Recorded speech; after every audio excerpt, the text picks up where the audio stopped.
ಆತ್ಮೀಯ ವಿದ್ಯಾರ್ಥಿಗಳೇ, ನನ್ನ ಆನ್ಲೈನ್ ತರಗತಿಗೆ ಸ್ವಾಗತ.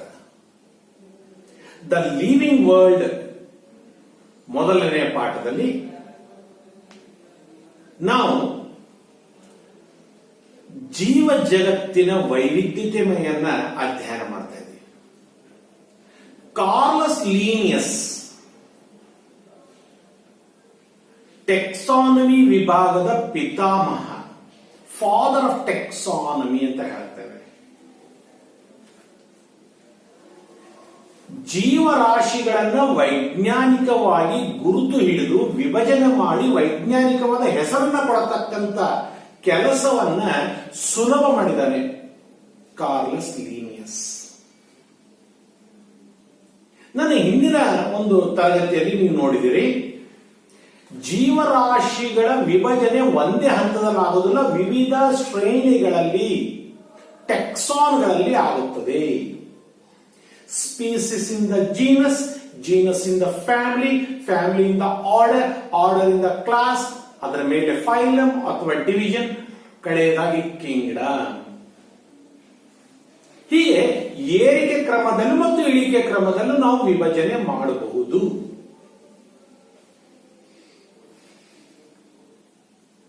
ಈ ಜೀವರಾಶಿಗಳ ವಿಭಜನೆಯ ಪ್ರಾಮುಖ್ಯತೆ ಏನು, ಉಪಯೋಗ ಏನು?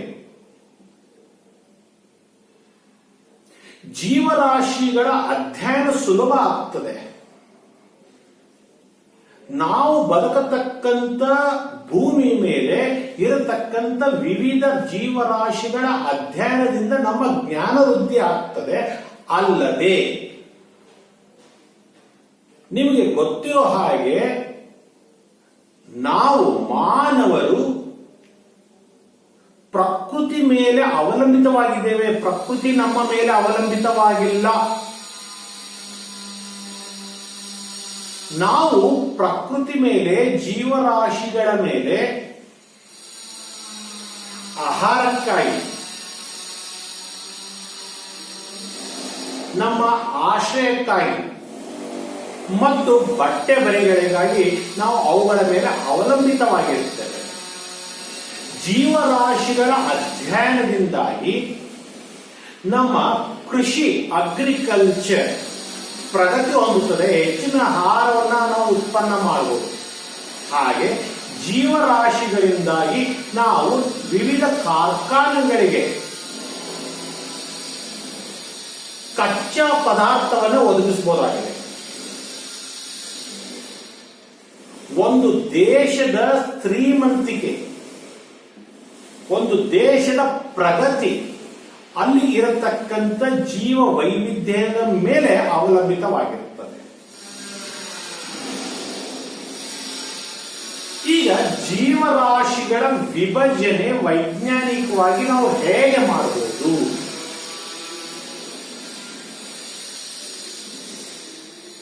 ಜೀವರಾಶಿಗಳ ವಿಭಜನೆ ಮಾಡೋದಕ್ಕೆ ನಮಗೆ ಬೇಕಾಗತಕ್ಕಂಥ ಸಾಧನಗಳು ಯಾವುವು? ಆ ಸಾಧನಗಳಿಗೆ ನಾವು ಟೆಕ್ಸಾನಮಿಕಲ್ ಏಡ್ಸ್ ಅಂತ ಹೇಳ್ತೇವೆ ಇಂಗ್ಲಿಷ್ ನಲ್ಲಿ. ಟೆಕ್ಸಾನಮಿಕಲ್ ಏಡ್ಸ್, ಏಡ್ಸ್ ಅಂದ್ರೆ ಸಾಧನಗಳು. ಇವುಗಳನ್ನ ನಾವು ವಿಭಜನೆ ಮಾಡಿದ್ದೇವೆ. ಮತ್ತೆ AIDS with having specimens, AIDS without specimens. Specimens ಅಂದ್ರೆ ಏನು?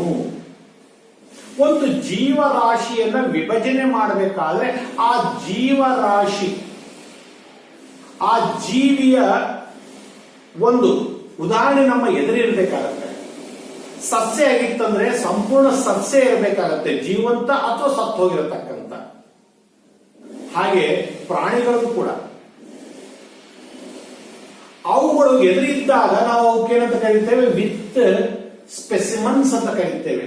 ಅವು ಇರಲಿಲ್ಲ ಅಂದಾಗಲೂ ಕೂಡ ನಮಗೆ ಕೆಲವು ಹಾದಿಗಳಿವೆ, ಅದರಿಂದಲೂ ನಾವು ಅವುಗಳನ್ನ ವಿಭಜನೆ ಮಾಡಬಹುದು. ಅವಕ್ಕೆ ನಾವು without specimens, AIDS without specimens ಅಂತ ಕರೀತೇವೆ.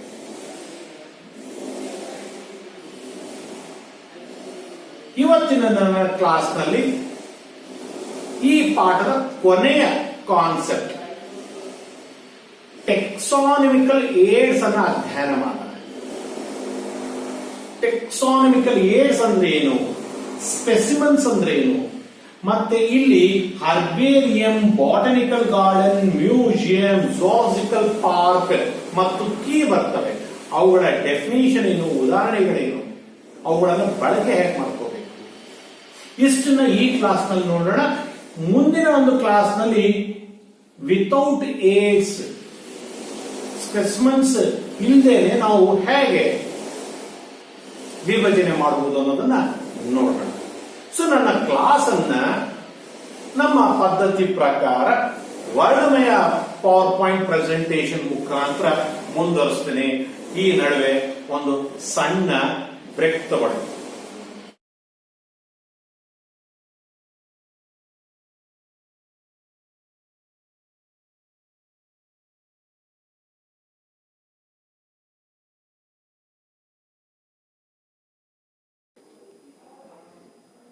ಆತ್ಮೀಯ ವಿದ್ಯಾರ್ಥಿಗಳೇ, ಸ್ಲೈಡ್ ಕ್ಲಿಯರ್ ಆಗಿ ಕಾಣ್ತಾ ಇದೆ ಅನ್ಕೊಂಡಿದ್ದೀನಿ. Taxonomical AIDS. ಏಡ್ಸ್ ಅಂದ್ರೆ ಸಲಕರಣೆಗಳು, ಸಾಧನಗಳು. ನಾವು ಜೀವಿಗಳನ್ನ, ಜೀವರಾಶಿಯನ್ನ ಅಧ್ಯಯನವನ್ನ ಸುಗಮಗೊಳಿಸೋದಕ್ಕೆ, ಅವುಗಳನ್ನು ಗುರುತು ಹಿಡಿಯುವ, ವಿಭಜನೆ ಮಾಡುವ ಮತ್ತು ನಾಮಕರಣ ಮಾಡುವ ಪ್ರಕ್ರಿಯೆ ಸಲುವಾಗಿ ಕಾರ್ಲಸ್ ಲೀನಿಯಸ್ನ ಬೈನಾಮಿಯಲ್ ನಾಮಿನ್ಕ್ಲೇಚರ್ ಮತ್ತು linear hierarchy of living organisms ಅನ್ನು ನೋಡ್ತೀವಿ. ಜೀವರಾಶಿಗಳನ್ನು ಒಂದೇ ಹಂತದಲ್ಲಿ ವಿಭಜನೆ ಮಾಡೋಕ್ಕೆ ಆಗೋದಿಲ್ಲ, ಹಾಗಾಗಿ ಹಲವಾರು ಶ್ರೇಣಿಗಳಲ್ಲಿ ಮಾಡ್ತೇವೆ ಅನ್ನೋದನ್ನು ನೋಡಿದ್ದೇವೆ. ಸ್ಪೀಸಿಸ್ ಇಂದ ಜೀನಸ್, ಜೀನಸ್ ಇಂದ ಫ್ಯಾಮಿಲಿ, ಆಮೇಲೆ ಆರ್ಡರ್, ಅದರ ಮೇಲೆ ಕ್ಲಾಸ್, ಅದರ ಮೇಲೆ ಫೈಲಮ್ ಅಥವಾ ಡಿವಿಷನ್, ಮತ್ತು ಕೊನೆಯದಾಗಿ ಕಿಂಗ್ಡಮ್ ಅಥವಾ ಸಾಮ್ರಾಜ್ಯ. ಈ ತರ ವಿಭಜನೆಯ ಅವಶ್ಯಕತೆ ಏನಿದೆ? ಜೀವರಾಶಿಗಳ ಅಧ್ಯಯನವನ್ನ ವೈಜ್ಞಾನಿಕವಾಗಿ ಮತ್ತು ಸುಲಭವಾಗಿಸಲು ಇದು ಅವಶ್ಯಕವಾಗಿರ್ತದೆ. ಇದನ್ನ ಮಾಡಬೇಕಾದ್ರೆ ನಮಗೆ ಕೆಲವು ಸಾಧನಗಳು ಬೇಕಾಗ್ತವೆ. ಅದಕ್ಕೆ ನಾವು ಟೆಕ್ಸಾನಮಿಕಲ್ ಏಡ್ಸ್ ಅಂತ ಕರಿತೇವೆ. Taxonomic study of various species of plants, animals and other organisms are useful in agriculture, forestry, industry and in general knowing our bioresources and their diversity. ಈ ಟೆಕ್ಸಾನಮಿಯ ಅಧ್ಯಯನದಿಂದ ಜೀವರಾಶಿಗಳು, ಸಸ್ಯಗಳಿರ್ಬೋದು, ಪ್ರಾಣಿಗಳಿರ್ಬೋದು ಅಥವಾ ಬೇರೆ ಜೀವಿಗಳಿರ್ಬೋದು, ಅವುಗಳ ಅಧ್ಯಯನದಿಂದ ನಮಗೆ ನಮ್ಮ ಕೃಷಿ ಚಟುವಟಿಕೆಯಲ್ಲಿ ಕಾಡುಗಳನ್ನು ಅರ್ಥ ಮಾಡಿಕೊಳ್ಳೋದ್ರಲ್ಲಿ, ಕೈಗಾರಿಕೋದ್ಯಮದಲ್ಲಿ ಮತ್ತು ಜೀವರಾಶಿಗಳ ವನ್ಯಜೀವಿ ಸಂಪತ್ತನ್ನು ಅಧ್ಯಯನ ಮಾಡೋದಕ್ಕೆ, ಅವುಗಳ ವೈವಿಧ್ಯತೆಯನ್ನು ಅರ್ಥ ಮಾಡಿಕೊಳ್ಳೋದಕ್ಕೆ ಅನುಕೂಲ ಆಗುತ್ತೆ ಟೆಕ್ಸಾನಮಿಯಿಂದ. ಈ ಒಂದು these studies would require correct classification and identification of organisms. ನಾವು ಈ ವೈವಿಧ್ಯತೆಯನ್ನ ಮತ್ತು ಜೀವರಾಶಿಗಳನ್ನು ಅಧ್ಯಯನ ಮಾಡಬೇಕಾದ್ರೆ ಅವನ್ನ ಸರಿಯಾಗಿ ಗುರುತು ಹಿಡಿದು ಮತ್ತು ವಿಭಜನೆ ಮಾಡೋದು ಅವಶ್ಯಕತೆ ಆಗಿರ್ತದೆ. ಅದರಲ್ಲೂ ಜೀವರಾಶಿಗಳನ್ನು ಗುರುತು ಹಿಡಿಯತಕ್ಕಂಥದ್ದು ಮತ್ತು ವಿವಿಧ ಹಂತಗಳಲ್ಲಿ, ಶ್ರೇಣಿಗಳಲ್ಲಿ ಅವುಗಳನ್ನು ವಿಭಜನೆ ಮಾಡತಕ್ಕಂಥದ್ದು. ಇದಕ್ಕೆ ಅವುಗಳ ಸೂಕ್ಷ್ಮ ಅಧ್ಯಯನ ಪ್ರಯೋಗಾಲಯದಲ್ಲಿ ಮತ್ತು ಹೊರಗಡೆ ಅವು ಎಲ್ಲಿ ಬದುಕ್ತಾವೋ ಆ ಜಾಗದಲ್ಲಿ ಅವುಗಳನ್ನು ಅಧ್ಯಯನ ಮಾಡತಕ್ಕಂಥ ಅವಶ್ಯಕತೆ ಬಹಳ ಇರ್ತದೆ. ಈ ಒಂದು ಅಧ್ಯಯನ ಮಾಡೋದಕ್ಕೆ the collection of actual specimens of plants and animal species is essential and is the prime source of taxonomic studies. ನಮಗೆ ಈ ಜೀವ ವೈವಿಧ್ಯಮಯವನ್ನು ಅಧ್ಯಯನ ಮಾಡೋದಕ್ಕೆ, ಅವುಗಳ ವಿಭಜನೆ ಮಾಡೋದಕ್ಕೆ ಮೊದಲು ಅವುಗಳನ್ನು ಸಂಗ್ರಹಿಸಬೇಕಾಗ್ತದೆ. ನಾವು ಈ ಸಂಗ್ರಹ ಮಾಡೋದ್ರಿಂದನೇ ನಮಗೆ ಈ ಟೆಕ್ಸಾನಮಿಯ ಅಧ್ಯಯನ ಸಾಧ್ಯ ಆಗುತ್ತಾ.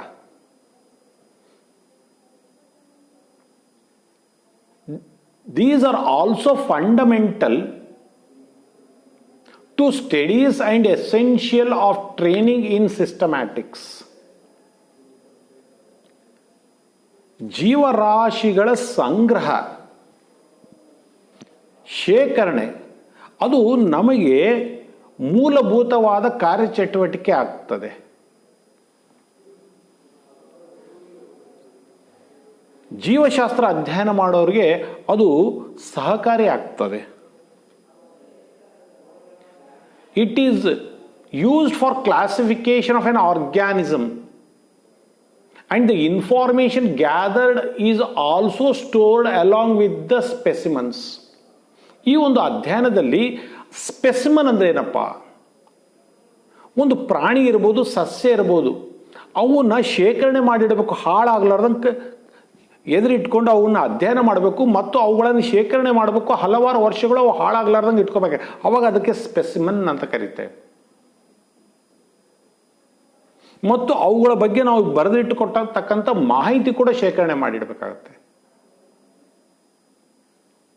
ಇನ್ some cases the specimen is preserved for further studies. ಯಾಕಂದ್ರೆ ಆ ಒಂದು ಜೀವರಾಶಿಯನ್ನು ನಾವು ಯಾವುದೋ ಒಂದು ಪ್ರಾಣಿ ಅಥವಾ ಒಂದು ಸಸ್ಯವನ್ನು ಪ್ರಯೋಗಾಲಯದಲ್ಲಿ ತಂದು ಅವುಗಳ ಎಲ್ಲ ಗುಣಲಕ್ಷಣಗಳನ್ನು ಓದ್ಬಿಟ್ಟು ಅವನ್ನ ಹೊರಗಡೆ ಹಾಕಿಬಿಟ್ರೆ ಆಮೇಲೆ ಮತ್ತೆ ಬೇಕಾದ್ರೆ ಮತ್ತೆ ಸಿಗೋದಿಲ್ಲ ಅದು.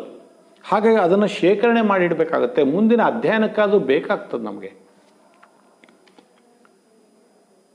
ಬಯಾಲಜಿಸ್ಟ್ ಹ್ಯಾವ್ ಎಸ್ಟಾಬ್ಲಿಷ್ಡ್, ಜೀವಶಾಸ್ತ್ರ ಓದೋರು ಏನು ಮಾಡಿದ್ದಾರೆ, ಕೆಲವು ಪದ್ಧತಿಗಳನ್ನು ತಯಾರು ಮಾಡ್ಕೊಂಡಿದ್ದಾರೆ.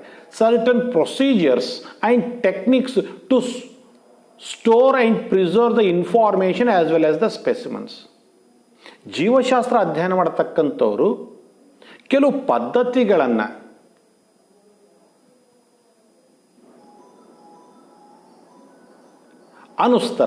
ಅನುಸರಿಸ್ತಾರೆ. ಅದರಿಂದಾಗಿ ಏನಾಗುತ್ತೆ, ಈ ಸ್ಪೆಸಿಮನ್ಗಳನ್ನು ಶೇಖರಣೆ ಮಾಡತಕ್ಕಂಥದ್ದು ಮತ್ತು ಅವುಗಳ ಈ ಮಾಹಿತಿಯನ್ನು ಸಂಗ್ರಹ ಮಾಡಿ ಇಟ್ಕೊಳ್ಳೋದಕ್ಕೆ ಕೆಲವು ಪದ್ಧತಿಗಳನ್ನು ಅನುಸರಿಸ್ತಾರೆ. ಆ ಒಂದು ಪದ್ಧತಿಗಳನ್ನು, ಸಾಧನಗಳನ್ನು ನಾವು ಟೆಕ್ಸಾನಮಿಕಲ್ ಏಡ್ಸ್ ಅಂತ ಕರಿತೇವೆ. ಈ ಟೆಕ್ಸಾನಮಿಕಲ್ ಏಡ್ಸ್ಗಳನ್ನು ಎರಡು ರೀತಿ ವಿಭಜನೆ ಮಾಡ್ತೇವೆ. AIDS having specimens, AIDS without specimens ಅಂತ ಎರಡು ರೀತಿ ವಿಭಜನೆ ಮಾಡ್ತೀವಿ. ಸ್ಪೆಸಿಮನ್ ಅಂದರೆ ಎದುರುಗಡೆ ಇದೆ, ಅದು ಪ್ರಾಣಿ ಅಥವಾ ಸಸ್ಯ ಎದುರುಗಡೆ ಇದೆ, ಅದನ್ನು ನೋಡ್ಕೊಂಡು ಮಾಡತಕ್ಕಂಥದ್ದು. ಇನ್ನೊಂದು ಇಲ್ಲ, ಅದು ಎರಡನೇ ಪದ್ಧತಿ. ಇವತ್ತಿನ ಕ್ಲಾಸ್ನಲ್ಲಿ ಏಡ್ಸ್ ಹ್ಯಾವಿಂಗ್ ಸ್ಪೆಸಿಮನ್ಸ್ ಬಗ್ಗೆ ಅಧ್ಯಯನ ಮಾಡೋಣ. ಮೊದಲನೇದಾಗಿ ಹರ್ಬೇರಿಯಂ. ಹರ್ಬೇರಿಯಂ ಅಂದರೆ ಮೊದಲನೇದಾಗಿ ಇದು ಸಸ್ಯಗಳ ಅಧ್ಯಯನಕ್ಕಾಗಿ ಬಳಸ್ತಕ್ಕಂಥ ಸಾಧನ, ನಂಬರ್ 1. ನಂಬರ್ 2, ಇಲ್ಲಿ ಜೀವಂತ ಸಸ್ಯ ಇರೋದಿಲ್ಲ. ಒಂದು ಸಸ್ಯವನ್ನು ಅಥವಾ ಸಸ್ಯದ ಒಂದು ಭಾಗವನ್ನು ತೆಗೆದುಕೊಂಡು ಬಂದು ಅದನ್ನು ಸರಿಯಾಗಿ ಮಡಚಿಕೊಳ್ಳಾರ್ದಂಗೆ ಹರಡಿಬಿಟ್ಟು ಪೇಪರ್ಗಳ ಮಧ್ಯದಲ್ಲಿ ಇಟ್ಟು ಅದರ ಮೇಲೆ ಭಾರವನ್ನು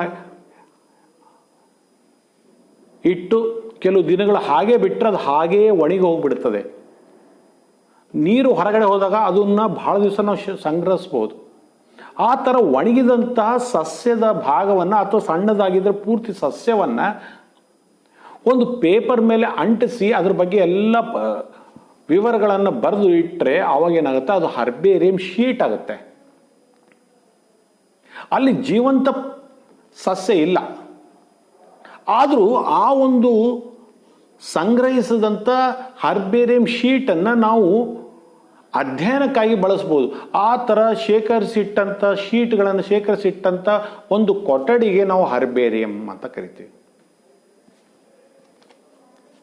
herbarium is a storehouse, ಸಂಗ್ರಹಗಾರ ಆಫ್ ಕಲೆಕ್ಟೆಡ್ ಪ್ಲಾಂಟ್ಸ್, ಸಂಗ್ರಹಿಸಿದ ಪ್ಲಾಂಟ್ ಸ್ಪೆಸಿಮನ್ಗಳು. ಸಸ್ಯಗಳು ದಟ್ ಆರ್ ಡ್ರೈಡ್, ಒಣಗಿಸ್ಬಿಟ್ಟಿರ್ತೀವಿ, pressed and preserved on sheets, ಹಾಳೆಗಳ ಮೇಲೆ, ಬಿಳಿ ಹಾಳೆ ಮೇಲೆ ಅವುಗಳನ್ನು ಅಂಟಿಸಿಟ್ಟಿರ್ತೇವೆ. ಅಂತ ಒಂದು ಶೀಟ್ಗಳನ್ನು ಸಂಗ್ರಹ ಮಾಡಿಟ್ಟಿರ್ತಕ್ಕಂಥ ಒಂದು ಕೊಠಡಿಗೆ ನಾವು ಹರ್ಬೇರಿಯಂ ಅಂತೀವಿ. ಈ ಹರ್ಬೇರಿಯಂ ಶೀಟ್ನ ಸೈಜ್ ಎಷ್ಟಿರಬೇಕಪ್ಪ? 11.5 ಇಂಚ್ ಟು 16.5 ಇಂಚ್ ಅಷ್ಟು ಇರಬೇಕು sheet. Further these sheets are arranged according to universally accepted system of classification. ಇವುಗಳನ್ನು ಜೋಡಿಸಿಡತಕ್ಕಂಥ, ಈಗ ನಾವು ಹರ್ಬೇರಿಯಂ ಶೀಟ್ಗಳನ್ನು ತಯಾರು ಮಾಡಿದ್ಮೇಲೆ ಅವನ್ನ ಹೇಗೆ ಸೇರಿಸಿಡಬೇಕು? Species, genus, family, order, class, division, kingdom ಪ್ರಕಾರ ನಾವು ಅವುಗಳನ್ನು ಸೇರಿಸಬೇಕು. ಸೊಲನೇಸಿಗೆ ಸಂಬಂಧಪಟ್ಟಂಥ ಎಲ್ಲ ಸಸ್ಯಗಳನ್ನು ಒಂದು ಬಾಕ್ಸ್ನಲ್ಲಿ ಇಡಬೇಕು. ಆ ಥರ ಫ್ಯಾಮಿಲಿ ಅನುಸಾರವಾಗಿ ನಾವು ಅವನ್ನ ಬೇರೆ ಬೇರೆಯಾಗಿ ಸರಿಯಾಗಿ ಸಿಸ್ಟಮ್ಯಾಟಿಕ್ ಆಗಿ ನಾವು ಸೇರಿಸಿಡಬೇಕಾಗತ್ತೆ. ದೀಸ್ ಸ್ಪೆಸಿಮೆನ್ಸ್, ಈ ಥರದ ಸಸ್ಯಗಳು, along with their description on herbarium sheets, becomes a storehouse and repository for the further use. ಏನಪ್ಪ ಇದು? ಈ ಥರದ ಸ್ಪೆಸಿಮನ್ಗಳು ಅವುಗಳ ಮಾಹಿತಿಯನ್ನು ಬರೆದುಬಿಟ್ಟು ಅವುಗಳನ್ನು ಶೇಖರಣೆ ಮಾಡಿಟ್ಟಾಗ ಇವು ಏನಾಗುತ್ತೆ, ನಮಗೆ ಮುಂದಿನ ಅಧ್ಯಯನಕ್ಕೆ ದಾರಿಯನ್ನು ತೋರಿಸ್ತವೆ, ರೆಪಾಸಿಟರಿ ಆಗ್ತವೆ, ನಮಗೆ ದಾರಿಯನ್ನು ತೋರಿಸತಕ್ಕಂಥ ರೆಫರೆನ್ಸ್ ಆಗ್ತವೆ. The herbarium sheet carry the label. ಆ ಹರ್ಬೇರಿಯಂ ಶೀಟ್ನಲ್ಲಿ ಒಣಗಿರತಕ್ಕಂಥ ಸಸ್ಯದ ಭಾಗವನ್ನು ಅಥವಾ ಸಸ್ಯವನ್ನು ನಾವು ಅಂಟಿಸಿದ ಮೇಲೆ ಅದ್ರ ಕೆಳಗಡೆ ಅದಕ್ಕೆ ಏನಂತ ಕರಿತೀವಿ ಇಂಗ್ಲೀಷ್ನಲ್ಲಿ, ಲೋಕಲ್ ನೇಮ್ ಏನದ, ಸೈಂಟಿಫಿಕ್ ಅಥವಾ ಬಾಟನಿಕಲ್ ನೇಮ್ ಏನದ, ಅದ್ರ ಫ್ಯಾಮಿಲಿ ಏನದ, ಅದನ್ನು ಕಲೆಕ್ಟ್ ಮಾಡಿದ ದಿನ ಯಾವುದು, ಯಾರು ಕಲೆಕ್ಟ್ ಮಾಡಿದ್ರು, ಅದೆಲ್ಲ ಮಾಹಿತಿಯನ್ನು ಆ ಒಂದು ಹಾಳೆ ಮೇಲೆ ಬರಿಬೇಕಾಗತ್ತೆ. Herbaria also serves as a quick referral system for taxonomical studies. ನಮಗೆ ತಕ್ಷಣವಾಗಿ ಅಧ್ಯಯನ ಮಾಡಬೇಕಾದ್ರೆ ಹರ್ಬೇರಿಯಂ ಶೀಟ್ಗಳನ್ನು ತೆಗೆದ್ರೆ ನಮಗೆ ಎಲ್ಲ ಮಾಹಿತಿ ಸಿಕ್ಕಿಬಿಡುತ್ತದೆ. ನೋಡಿ, ಇಲ್ಲಿ ಒಂದು ಉದಾಹರಣೆ ಇದೆ ಅದ್ಭುತವಾದ. ದಾಸವಾಳ ಗಿಡದ ಒಂದು ಟೊಂಗೆ ಇದೆ, ಕೆಲವು ಎಲೆಗಳಿವೆ, ದಾಸವಾಳ ಹೂವಿದೆ. ಗಿಡನ ಪೂರ್ತಿ ಗಿಡನೇ ತರಕ್ಕಾಗೋದಿಲ್ಲ, ಯಾಕಂದ್ರೆ ದೊಡ್ಡದಿರ್ತದೆ ಗಿಡ. ಆದರೂ ಒಂದು ಟೊಂಗೆಯನ್ನು ಕಟ್ ಮಾಡ್ಕೊಂಬಂದು ಅದನ್ನು ಹರಡ್ಬಿಟ್ಟಿವಿ, ಎಲೆಗಳು ಮಡಿಚ್ಕೊಳ್ಳಾರ್ದಂಗೆ ನೀಟಾಗಿ ಹರಡ್ಬಿಟ್ಟು ಅವು ಪೇಪರ್ ನಡಬರ್ಕಿಟ್ಟು ಅದ್ರ ಮೇಲೆ ಭಾರವನ್ನು ಹಚ್ಚಿಟ್ಬಿಟ್ಟಿವಿ. ಒಂದು 15-20 ದಿವಸ ಆದಮೇಲೆ ತೆಗೆದ್ರೆ ಈ ಥರ ಒಣಗಿದ್ದಿರ್ತದೆ. ನಾಜೂಕಾಗಿ ಅದನ್ನು ಒಂದು ಪೇಪರ್ ಮೇಲೆ ಅಂಟಿಸ್ಬಿಟ್ಟು ಅದ್ರ ಬಗ್ಗೆ ಎಲ್ಲ ಮಾಹಿತಿಯನ್ನು ಬರಿಬೇಕು. ಇಂಗ್ಲೀಷ್ನಲ್ಲಿ ಅದಕ್ಕೇನಂತ ಕರಿತೀವಿ? ಹೈಬಿಸ್ಕಸ್, ಬ್ರಾಕೆಟ್ನಲ್ಲಿ ಚೈನಾ ರೋಸ್ ಅಂತ ಕರಿತೀವಿ. ಬಾಟನಿಕಲ್ ನೇಮ್ ಬರಿಬೇಕು, ಹೈಬಿಸ್ಕಸ್ ರೋಸಾ ಸೈನೆನ್ಸಿಸ್ ಅಂತ ಬರಿಬೇಕು. ಫ್ಯಾಮಿಲಿ ಬರಿಬೇಕು, ಮಾಲ್ವೇಸಿಯೇ ಅಂತ ಬರಿಬೇಕು. ಕ್ಲಾಸ್ ಬರಿಬೇಕು, ಡೈಕಾಟಿಲಿಡನೆ ಅಂತ ಬರಿಬೇಕು.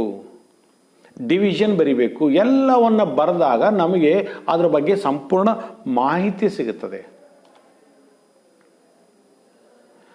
ಬಾಟನಿಕಲ್ ಗಾರ್ಡನ್ಸ್, ಹರ್ಬೇರಿಯ ಒಳಗೆ ಸಸ್ಯಗಳನ್ನು ಅಧ್ಯಯನ ಮಾಡ್ತೇವೆ. ಒಣಗಿರೋ ಗಿಡಗಳು, ಸತ್ತೋಗಿರೋ ಗಿಡಗಳು ಇರ್ತವೆ.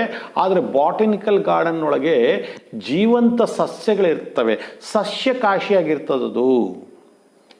ಸಾಮಾನ್ಯ ಉದ್ಯಾನವನ ಥರ ಕಂಡ್ರು ಸಾಮಾನ್ಯ ಉದ್ಯಾನವನ ಅಲ್ಲ ಇದು. ನೋಡೋದಕ್ಕೆ ಅದ್ಭುತ ಗಾರ್ಡನ್ ಇರ್ತದೆ, ಉದ್ಯಾನವನ ಇರ್ತದೆ. ಆದರೆ ಇಲ್ಲಿ ಬರೀ ಹೂವಿನ ಗಿಡಗಳು, ಹಣ್ಣಿನ ಗಿಡಗಳು ಇರೋದಿಲ್ಲ. ಅಪರೂಪದ ಸಸ್ಯಗಳು, ಅಧ್ಯಯನಕ್ಕೆ ಯೋಗ್ಯವಾದ ಸಸ್ಯಗಳು ಇರ್ತಾವಲ್ಲಿ. ಔಷಧೀಯ ಗಿಡಗಳಿರ್ತವೆ. These specialised gardens have collection of living plants for reference. ಹರ್ಬೇರಿಯದೊಳಗೆ ಜೀವಂತ ಗಿಡಗಳಿರಲಿಲ್ಲ, ಇಲ್ಲಿ ಜೀವಂತ ಗಿಡಗಳಿವೆ, ಸಸ್ಯಗಳಿವೆ. ಉದ್ಯಾನವನಗಳಲ್ಲಿ.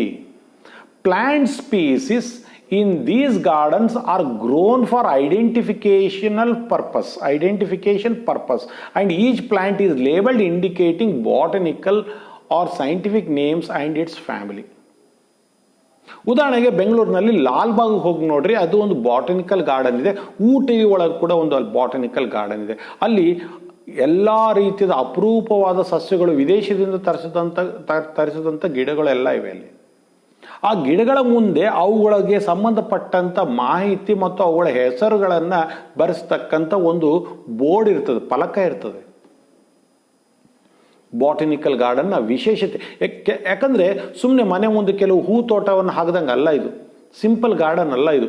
ವಿಶೇಷವಾಗಿ ಅಧ್ಯಯನಕ್ಕೆ ಯೋಗ್ಯವಾದ ಒಂದು ಉದ್ಯಾನವನ ಆಗಿರ್ತದೆ ಬಾಟನಿಕಲ್ ಗಾರ್ಡನ್. ಇಲ್ಲಿ ಜೀವಂತ ಸಸ್ಯಗಳ ಒಂದು ಸಂಗ್ರಹ ಇರ್ತದೆ. ಇಲ್ಲಿ ನೋಡಿ, ಈ ಫೋಟೋದಲ್ಲಿ ನೋಡಿ, ಅಲ್ಲಿ ಅದು ಮಗು ನೋಡಿ ಕಾಪಿ ಪೆನ್ನು ಎಲ್ಲ ತಗೊಂಡು ಸಸ್ಯಗಳನ್ನು ನೋಡ್ತಾ ಇದೆ, ಅವುಗಳ ಹೆಸರನ್ನು ಬರ್ಕೋತಾ ಇದ್ದಾರೆ. ಆ ಸಸ್ಯಗಳು ಆ ಮಗುವಿನ ಮನೆಯಲ್ಲಿ, ಆ ಮನೆ ಹತ್ರ ಇರತಕ್ಕಂಥ ಗಾರ್ಡನ್ನಲ್ಲಿ ಇರ್ಬೋದು, ಆದರೆ ಆ ಗಾರ್ಡನ್ನಲ್ಲಿ ಅಥವಾ ಮನೆಯಲ್ಲಿ ಆ ಸಸ್ಯಗಳ ಹೆಸರನ್ನು ಎಲ್ಲೂ ನಮೂದನೆ ಮಾಡಿರಲ್ಲ. ಆದರೆ ಇಲ್ಲಿ ಬಂದಾಗ, ಬಾಟನಿಕಲ್ ಗಾರ್ಡನ್ ಬಂದಾಗ, ಆ ಸಸ್ಯಗಳ ಬಗ್ಗೆ ಎಲ್ಲ ಮಾಹಿತಿ ಆ ಸಸ್ಯಗಳ ಜೊತೆಗೆ ಸಿಗ್ತಾ ಇದೆ. ಹಾಗಾಗಿ ಈ ಬಾಟನಿಕಲ್ ಗಾರ್ಡನ್ ಏನಾಗುತ್ತೆ, ಒಂದು ಓಪನ್ ಲ್ಯಾಬೊರೇಟರಿ ಆಗುತ್ತೆ, ಪ್ರಯೋಗಾಲಯ ಥರ ಆಗಿಬಿಡುತ್ತದೆ.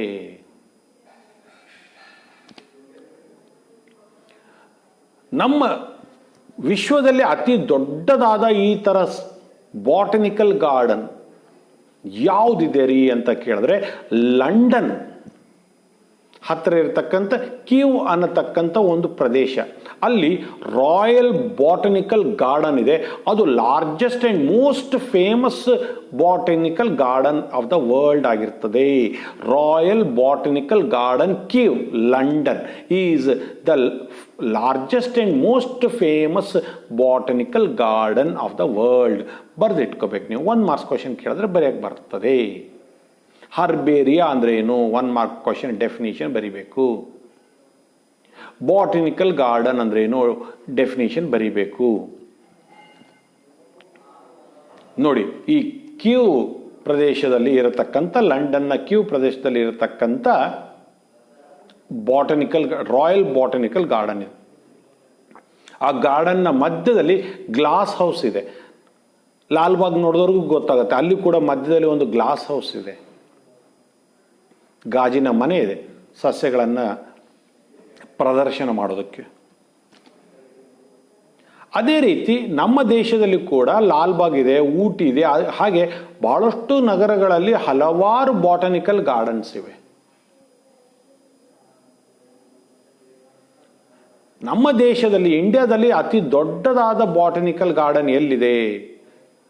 ವೆಸ್ಟ್ ಬೆಂಗಾಲ್ನಲ್ಲಿ ಕೋಲ್ಕತ್ತಾದಲ್ಲಿ ಹಾವರಾ ಹತ್ರ ಇರತಕ್ಕಂಥ Indian Botanical Garden. Largest botanical garden of India is Indian Botanical Garden, Shibpur, Howrah, Kolkata, West Bengal. ನೆನ್ಪಿಟ್ಕೋಬೇಕು. ಈ ಗಾರ್ಡನ್ನ ಒಂದು ಸಣ್ಣ ಫೋಟೋ ಅಲ್ಲಿದೆ. So Royal Botanical Garden Kew, London ನೆನ್ಪಿಟ್ಕೋಬೇಕು. ಇದು ವಿಶ್ವದಲ್ಲಿ ಅತಿ ದೊಡ್ಡದಾದ ಸಸ್ಯ ಕಾಶಿಯಾಗಿರ್ತದೆ. ನಮ್ಮ ದೇಶದಲ್ಲಿ Indian Botanical Garden, Shibpur, Howrah, Kolkata, West Bengal. ಇದರ ಜೊತೆಗೆ ಇನ್ನೂ ಒಂದು ಬಹಳ ಪ್ರಮುಖವಾದ ಸಂಸ್ಥೆ ಇದೆ, ನ್ಯಾಷನಲ್ ಬಾಟನಿಕಲ್ ರಿಸರ್ಚ್ ಇನ್ಸ್ಟಿಟ್ಯೂಟ್.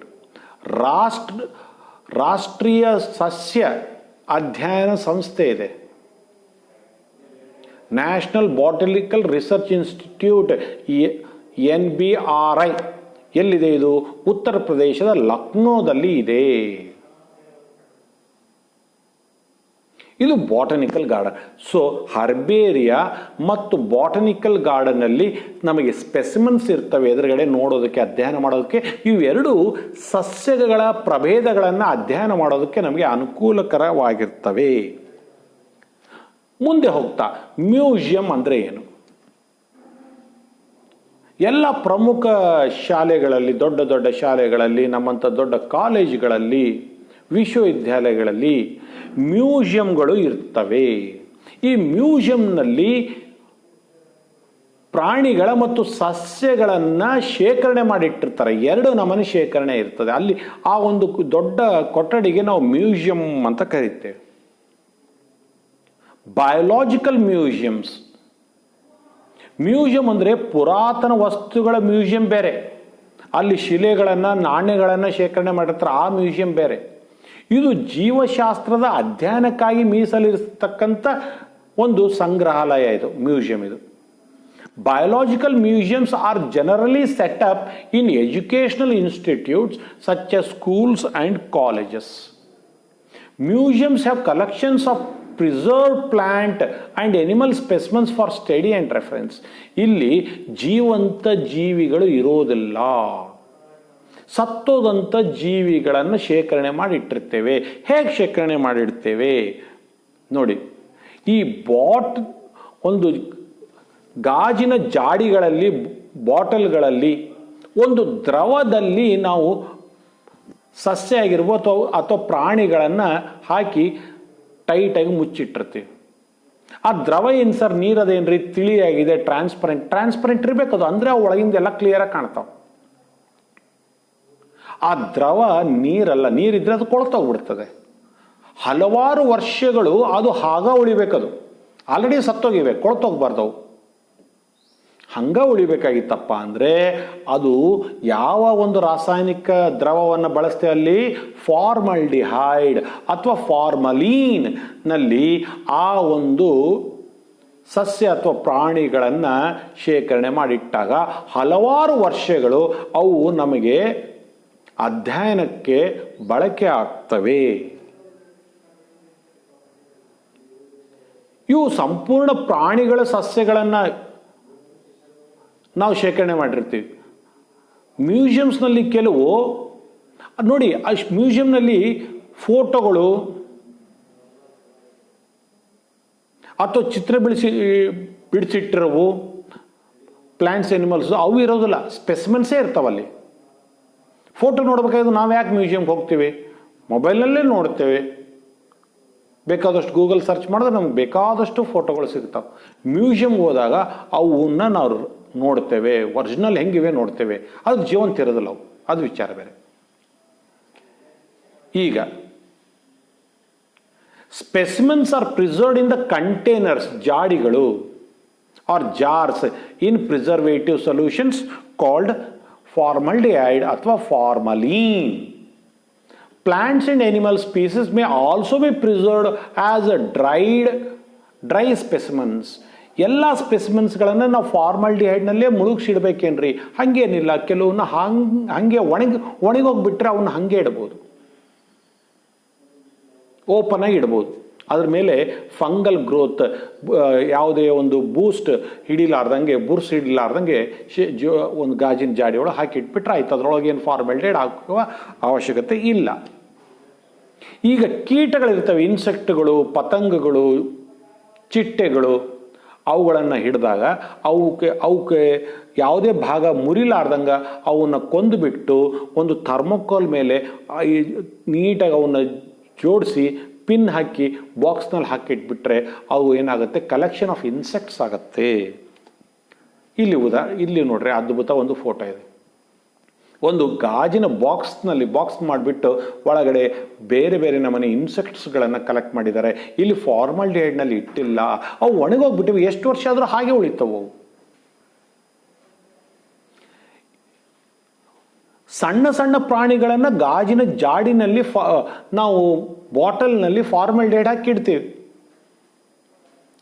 ದೊಡ್ಡ ಪ್ರಾಣಿ ಪಕ್ಷಿ ಇತ್ತಂದ್ರೆ ಹೆಂಗೆ ಮಾಡಬೇಕು ಸರ್? ಅವು ಸತ್ತೋಗಿರ್ತಾವಲ್ಲ, ಅವನ್ನ ಕಟ್ ಮಾಡಿ ಒಳಗಡೆ ಇರೋ ಎಲ್ಲ ಮಾಂಸಖಂಡಗಳನ್ನೆಲ್ಲ ತೆಗೆದುಬಿಟ್ಟು ಚರ್ಮದ ಒಳಭಾಗದಲ್ಲಿ ಉಪ್ಪನ್ನು ಹಚ್ಚಿ ಒಣಗಿಸ್ಬೇಕು. ಆಮೇಲೆ ಏನು ಮಾಡ್ತಾರೆ, ಅದರೊಳಗಡೆ ಹುಲ್ಲನ್ನು ಎಲ್ಲ ಸೇರಿಸಿ ಅವಕ್ಕೆ ಹೊಲಿದ್ಬಿಟ್ಟು ಅವನ್ನ ಏನು ಮಾಡ್ತಾರೆ, ಸಂಗ್ರಹಾಲಯದಲ್ಲಿ ಇಟ್ಟಿರ್ತಾರೆ. ನೋಡಿದ್ರೆ ಜೀವಂತಿದ್ದಂಗೆ ಕಾಣಿಸ್ತಾವವು. Larger animals like birds and mammals are usually stuffed and preserved. Museums offer have collections of skeletons of animals. ಈ ಥರ ದೊಡ್ಡ ಅಸ್ಥಿಪಂಜರ ಕೂಡ ಮ್ಯೂಸಿಯಂನ ಮಧ್ಯಭಾಗದಲ್ಲಿ ಕೇಂದ್ರ ಆಕರ್ಷಣೆಯಾಗಿ ಕಂಡು ಬರ್ತವೆ. ಇಲ್ಲಿ ನೋಡಿ, ಡೈನೋಸಾರ್ ಇದೆ,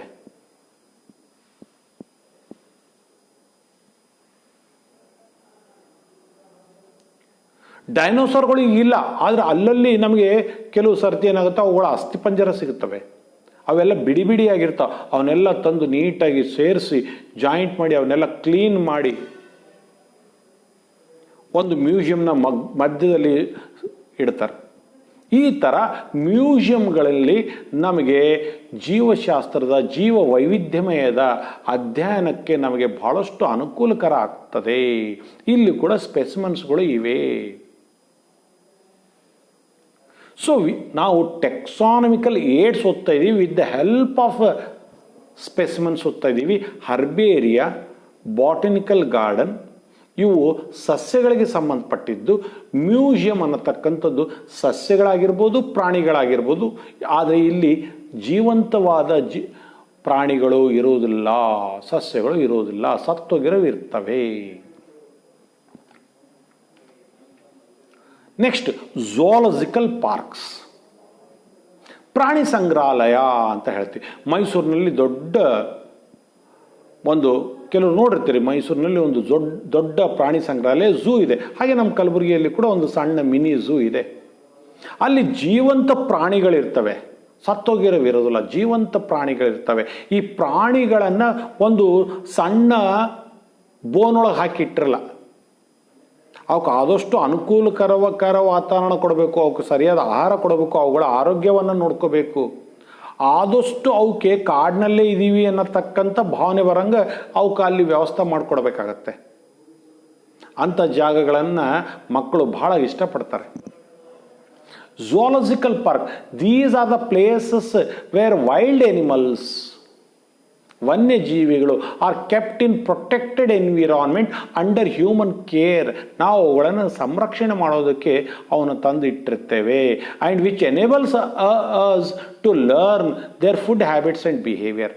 ಈ ಝೂ ಒಳಗೆ ಹೋಗಿ ನೋಡಿದ ತಕ್ಷಣ ಬರೀ ಹುಲಿ, ಸಿಂಹ ಅಷ್ಟೇ ನೋಡೋದಿಲ್ಲ, ಅವುಗಳ ಆಹಾರ ಪದ್ಧತಿ ಏನಿದೆ, ಅವುಗಳ ಹೇಗೆ ನಡವಳಿಕೆ ಇದೆ, ಅದ್ರ ಬಗ್ಗೆ ಅವುಗಳ ಗರ್ಜನೆ ಹೇಗಿದೆ, ಶಬ್ದ ಹೇಗೆ ಮಾಡ್ತವೆ, ಅದನ್ನೆಲ್ಲ. ಯಾಕಂದರೆ ಕಾಡಿನಲ್ಲಿ ಹೋಗ್ಬಿಟ್ಟು ಅವನ್ನ ಅಧ್ಯಯನ ಮಾಡತಕ್ಕಂಥ ಅಷ್ಟು ಸುಲಭ ಅಲ್ಲ.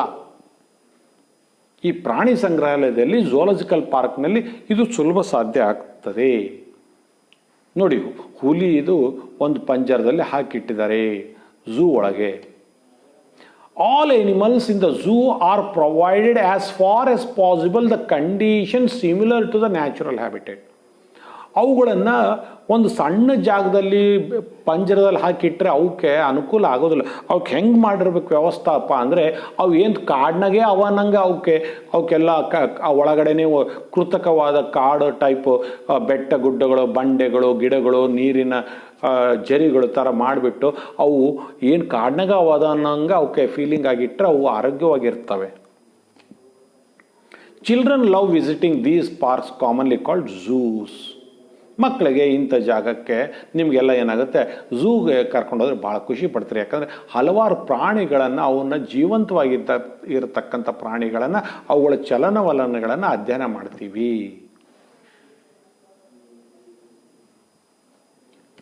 ಕೊನೆಯದಾಗಿ ಕೀ ಅಂತ ಬರ್ತದೆ.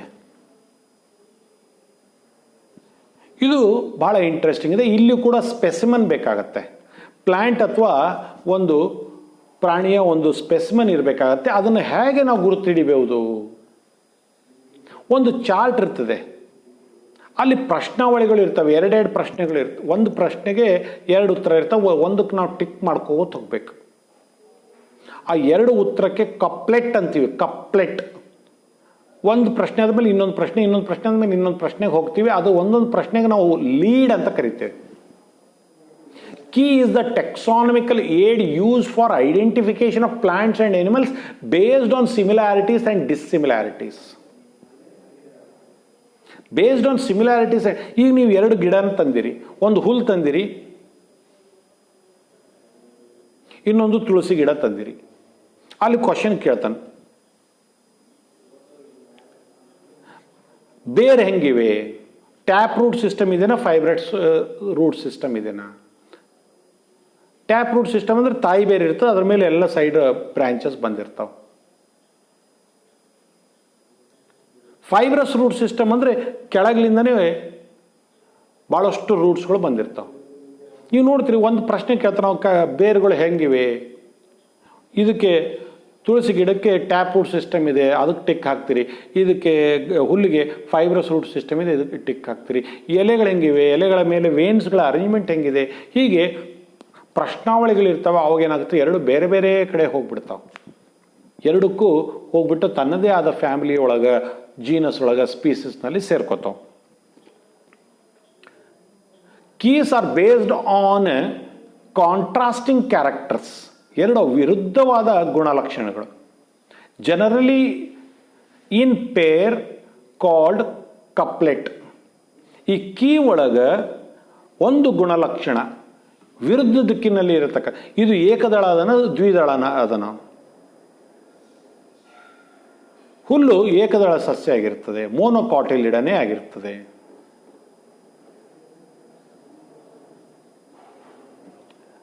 ಅದೇ ತುಳಸಿ ಗಿಡ ಡೈಕಾಟಿಲಿಡನೇ ಆಗಿರ್ತದೆ. ಅಂದರೆ ಪ್ರತಿಯೊಂದು ಪ್ರಶ್ನೆಗೆ ಗುಣಲಕ್ಷಣಗಳು ವಿರುದ್ಧ ದಿಕ್ಕಿನಲ್ಲಿ ಇರ್ತವೆ, ಎರಡು ಉತ್ತರಗಳು ಇರ್ತವೆ. ಅವಕ್ಕೆ ಜೋಡಿ ಒಳಗಿರ್ತವೆ ಎರಡು ವಿರುದ್ಧ ದಿಕ್ಕಿನಲ್ಲಿ. ಅವಕ್ಕೆ ಕಪ್ಲೆಟ್ ಅಂತ ಹೇಳ್ತೀವಿ. It represents the choice made between the two opposite options. This results in acceptance of one and the rejection of the other. ನೀವು ನೋಡ್ತೀರಿ, ಗಿಡ ನೋಡ್ತೀರಿ, ಇದು ಏಕದಳ ಸಸ್ಯ ಅಂದ್ರೆ ಏಕದಳ ಅಂತ ಟಿಕ್ ಮಾಡ್ತೀರಿ, ದ್ವಿದಳನ ರಿಜೆಕ್ಟ್ ಮಾಡಿಬಿಡ್ತೀರಿ. Each statement in the key is called lead. ಪ್ರತಿಯೊಂದು ಪ್ರಶ್ನೆ, ಈಗ ಒಂದು 20 ಪ್ರಶ್ನೆ ಇದ್ದಾವೆ, ಪ್ರತಿಯೊಂದು ಹಂತಕ್ಕೂ ನಾವು ಏನಂತೀವಿ? ಲೀಡ್ ಅಂತ ಕರಿತೇವೆ. ನೋಡಿ ಇಲ್ಲಿ ನೋಡಿ ಎಷ್ಟಿದೆ, ಒಟ್ಟು 18 ಪ್ರಶ್ನೆಗಳಿವೆ. 18 ಹಂತಗಳಲ್ಲಿ ನೀವು ಪ್ರಶ್ನಾವಳಿಗಳನ್ನು ಉತ್ತರ ಮಾಡ್ತಾ ಹೋಗ್ತೀರಿ. ಅದಕ್ಕೆ 18 ಪ್ರಶ್ನೆ, ಒಂದೊಂದು ಹಂತಕ್ಕೂ ನಾವು ಏನಂತ ಕರಿತೀವಿ? ಲೀಡ್ ಅಂತ ಕರಿತೀವಿ. ಪ್ರತಿಯೊಂದು ಪ್ರಶ್ನೆಗೆ 2 ಉತ್ತರ ಇರ್ತದೆ, ಒಂದನ್ನು ನೀವು ಆಯ್ಕೆ ಮಾಡ್ಕೋತೀರಿ, ಒಂದನ್ನು ಬಿಟ್ಬಿಡ್ತೀರಿ. ಹಾಗಾಗಿ ಅವು ಒಂದು ಜೋಡಿ ಪ್ರಶ್ನೆಗೆ ಇರ್ತಾವೆ, ಯಾವಾಗಲೂ ಜೊತೆಯಲ್ಲಿ ಇರ್ತಾವೆ. ಹಂಗಾಗಿ ಅವಕ್ಕೆ ಏನಂತ ಕರಿತೀವಿ? ನಾವು ಕಪ್ಲೆಟ್ ಅಂತ ಕರಿತೀವಿ. ಈ ಥರ ಒಂದು ಚಾರ್ಟ್ ಇದ್ದಾಗ ನಾವು ಯಾವುದೇ ಒಂದು ಸಸ್ಯವನ್ನು ಅಥವಾ ಈ ಒಂದು ಪ್ರಾಣಿಯನ್ನು ನಾವೇನು ಮಾಡ್ತೀವಿ? ಸುಲಭವಾಗಿ ನಾವು ಆಯ್ಕೆ ಮಾಡ್ಕೋತೀವಿ.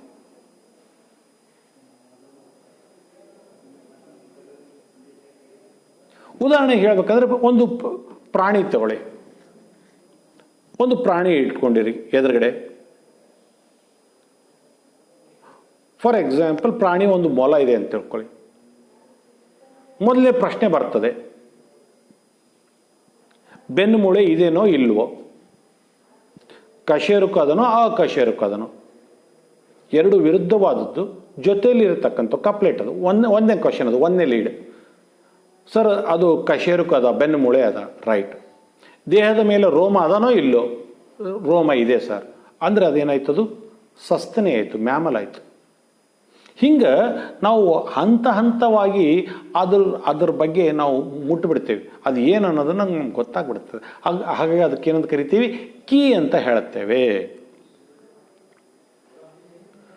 ಹಾಗಾಗಿ ಈ ಟೆಕ್ಸಾನಮಿಕಲ್ ಏಡ್ಸ್, ನಾವು ಟೆಕ್ಸಾನಮಿಯನ್ನು ಅಧ್ಯಯನ ಮಾಡೋದಕ್ಕಾಗಿ ಬೇಕಾಗತಕ್ಕಂಥ ಸಲಕರಣೆಗಳನ್ನು ನಾವು ನೋಡ್ತಾ ಇದ್ದೀವಿ.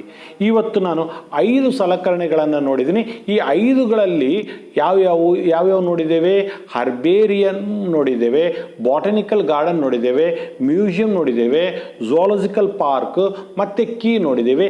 ಇಲ್ಲಿ ಸ್ಪೆಸಿಮನ್ ಇರಲೇಬೇಕು ಎದುರುಗಡೆ, ಇಲ್ಲದೆ ಇದ್ದರೆ ನಡೆಯೋದಿಲ್ಲ.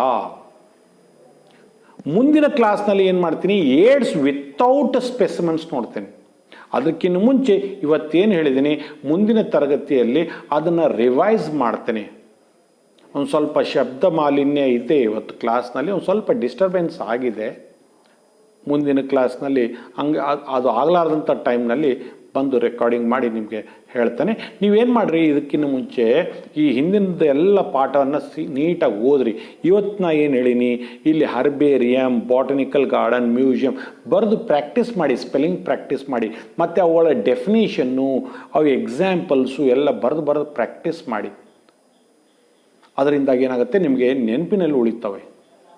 ನಾನು ಮುಂದಿನ ಕ್ಲಾಸ್ನಲ್ಲಿ ಬಂದಾಗ ಇವನ್ನ ಡೆಫಿನೆಟ್ಲಿ ಮತ್ತೊಂದು ಸಲ ರಿವೈಸ್ ಮಾಡಿ ಮುಂದಿನ ಭಾಗಕ್ಕೆ ಹೋಗ್ತೇನೆ.